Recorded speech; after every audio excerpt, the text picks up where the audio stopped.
Hello, Ryan here, aka Mac, and welcome. Today I would like to highlight some of my favourite roadmap additions new to the progress tracker. As always, these videos are made possible thanks to my very generous patrons and channel members, in particular to FanMuckCrafty for rejoining as a channel member, and my latest channel member Caesar, plus Miggy becoming my latest patron. Thank you guys so much for the support, it is all very much appreciated. So with the progress tracker's recent transition to version 1.0, there are quite a few new features that I personally find very exciting. So today, I would like to take some time to just highlight what these features are, hopefully sharing some of that excitement with you. Now, all of these features mentioned today are new to the progress tracker since it became version 1.0, so in no particular order, let's start with the illegal goods dealer.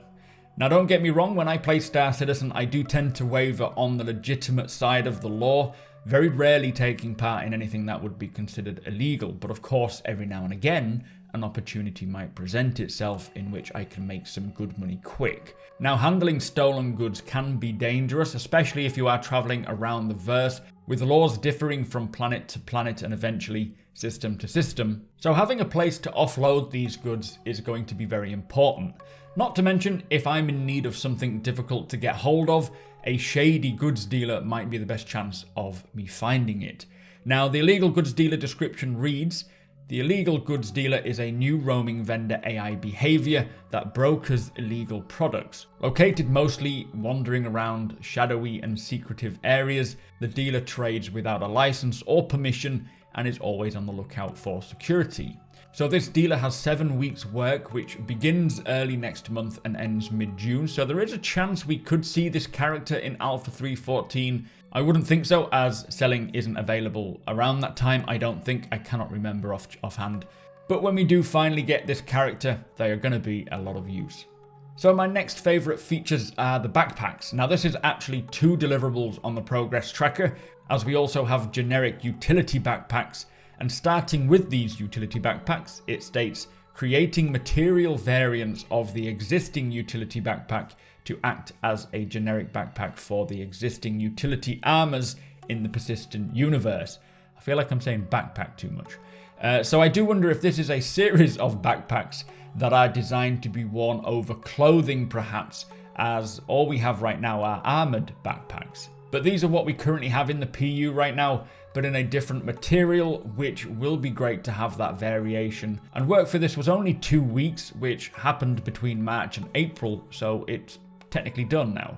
The other backpack deliverable is concepting and creating generic backpacks to support physicalized inventory, as well as developing a scalable system for equipping the backpacks onto a variety of armors, with work for that deliverable coming to a close early May.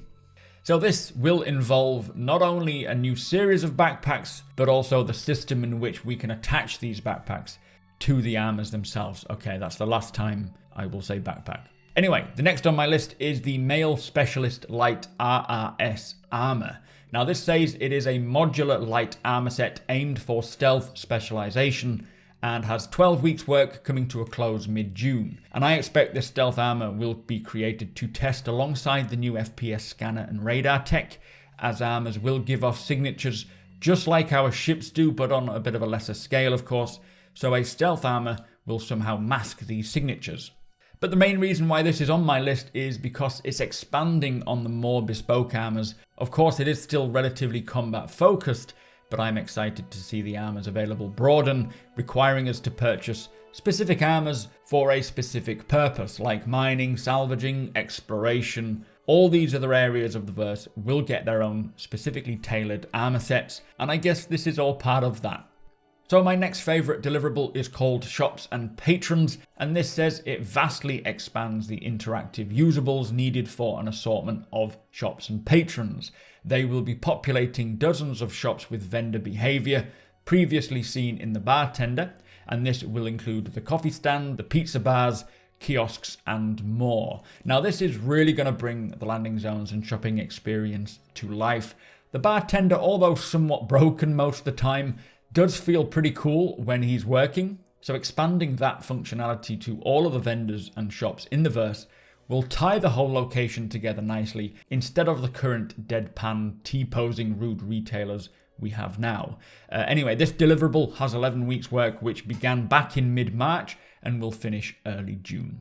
So, space whales. We have heard quite a bit about these creatures, and as we know, they will be floating throughout the clouds of Crusader once that gas giant and landing zone are implemented. Now, it does appear as though the whales could be present with the release of Crusader in 3.14, as this deliverable has 2 weeks work scheduled mid-June. So there is a chance, but we just don't know for certain yet. It also mentions that the space whale serves as a mascot for the planet and is depicted frequently in scenery around the planet and landing zone. Now, I personally am very excited to see not just the space whale, but all manner of fauna, and starting with the whales seemed like a great place to begin. Talking of fauna, the next new addition which I am super excited to see, more so than space whales in fact, is this boreal stalker. Now, I have already covered this feature in a previous roadmap update video, but this boreal stalker is what we know as the Microtech bear, and was genetically engineered by Microtech to fill that apex predator niche within their planet's ecosystem. It says the creature will roam Microtech's tundras searching for prey, so do expect there to be a full food chain eventually for the planets of the verse, but where we fit in as humans is yet to be known. I do love the idea of wandering Microtech's tundras, mining or doing some mission, bumping into one of these crazy beasts. That is one of the experiences that I'm most looking forward to in Star Citizen. So, finishing off the creature theme, we have the creature rigging pipeline. Now, although I'm of course more excited for when the creatures themselves get included onto the roadmap, I am also excited to see pipelines like these popping up. Now, pipelines are the development of necessary practices, processes, and tools to help speed up the creation of certain assets and features. Like we see with the ship pipeline or the character pipeline, for example. Now, thanks to the ship pipeline, CIG can create a ship from start to finish in a matter of months, even weeks in some cases.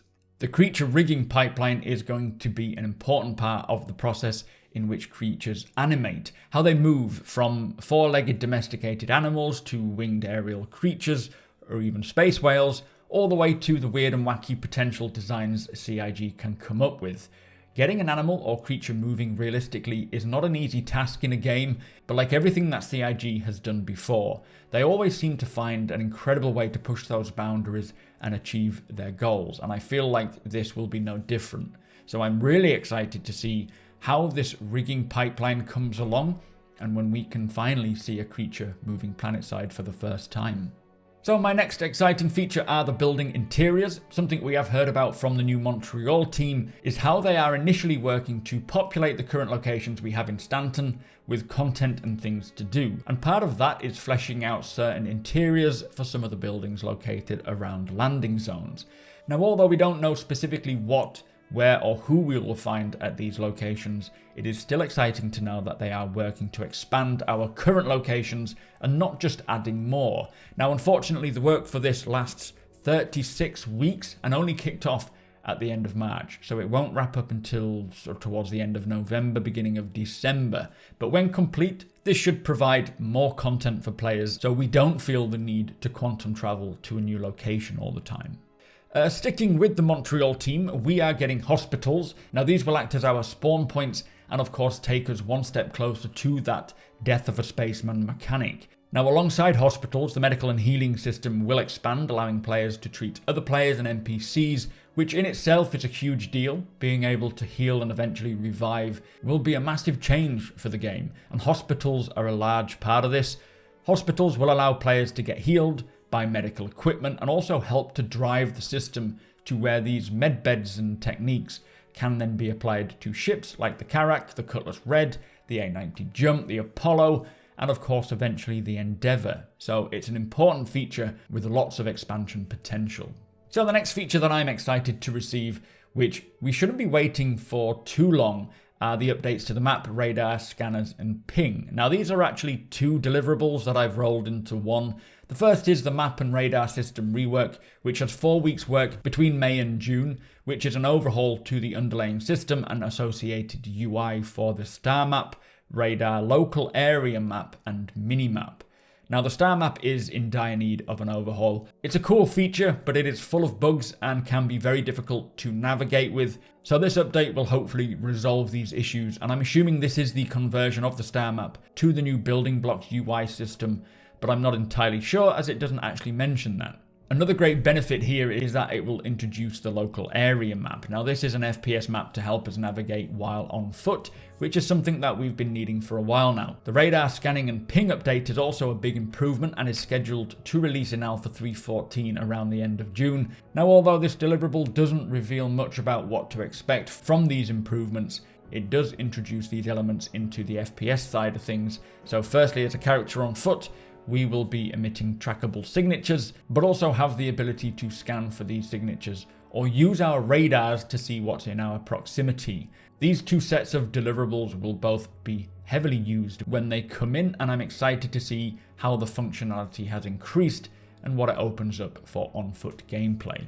So before I finish the video, there is one more section that I would like to highlight. It is the EUPU gameplay features team. Now I won't go through each deliverable on their list, as I have actually already covered this team in a separate video, which I will link below if you are interested. Now the reason I mention them is because every one of their deliverables, almost, would actually have a place on my list of favourites. There's environmental gameplay, long distance probing, loot generation, resource management, and ship-to-ship refueling. So many incredible deliverables, which is pretty much why I created a separate video dedicated to the EUPU team.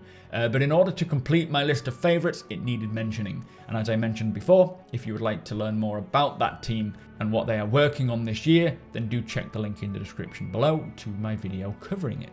But anyway, we have come to the end of my list. Now these are just my favourites from the recent update. There are so many more deliverables on the progress tracker that are equally, if not more, exciting, so I do highly suggest taking a look and checking them out for yourselves. Do let me know what you are most excited for. But with that said, if you do enjoy my videos, please consider hitting that subscribe button. And if you want to hang out and talk all about Star Citizen, hit the link in the description to my Twitch channel. It is twitch.tv/supermacbrothers. You are all more than welcome, be that a new backer, an old backer, or just someone who wants to chill out and chat. If you could do the channel a big favour and hit that thumbs up, I would appreciate it. And if you want to be notified when my videos go live, just tick that little notification bell. Again, a massive thank you to my patrons and channel members who help me to make these kinds of videos. Thank you for watching, and I'll see you in the next one.